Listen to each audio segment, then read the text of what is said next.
Maurice fut créé en premier, puis le paradis. Le paradis a été copié sur l'île Maurice.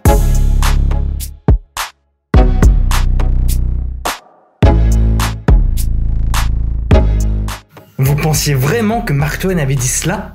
Eh bien non, c'est totalement faux! Laissez-moi vous raconter la véritable histoire de cette citation.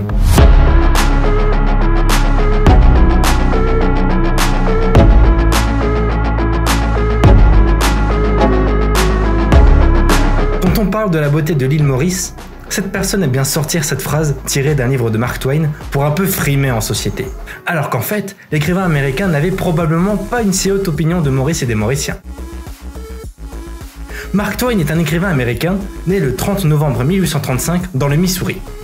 Vous saviez qu'il avait écrit les aventures de Tom Sawyer et les aventures de Huckleberry Finn, tiré de son œuvre Following the Equator, publiée en 1897, où il parle très rapidement de l'île.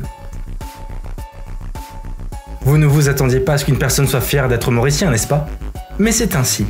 La plupart d'entre eux ne sont jamais sortis de l'île, n'ont pas beaucoup lu ou étudié, et ils pensent que le monde se compose de 3 principaux pays, la Judée, la France et l'île Maurice. Ils sont donc très fiers d'appartenir à l'une des 3 grandes divisions du monde.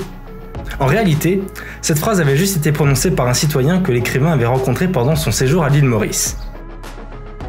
La description de Mark Twain est beaucoup plus sobre et juste de Maurice.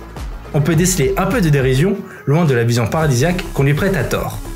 D'un citoyen, vous aurez l'idée que Maurice a été créé en premier, puis le paradis, et que le paradis a été copié sur l'île Maurice. Un autre vous dira que c'est une exagération, que les 2 villes principales, Port-Louis et Curepipe, sont loin de la perfection céleste, que personne ne vit à Port-Louis, sauf par contrainte, et que Curepipe est l'endroit le plus humide et pluvieux dans le monde. Maintenant, dès que vous voudrez parler de la beauté de l'île Maurice, dites juste que ça ressemble aux Seychelles.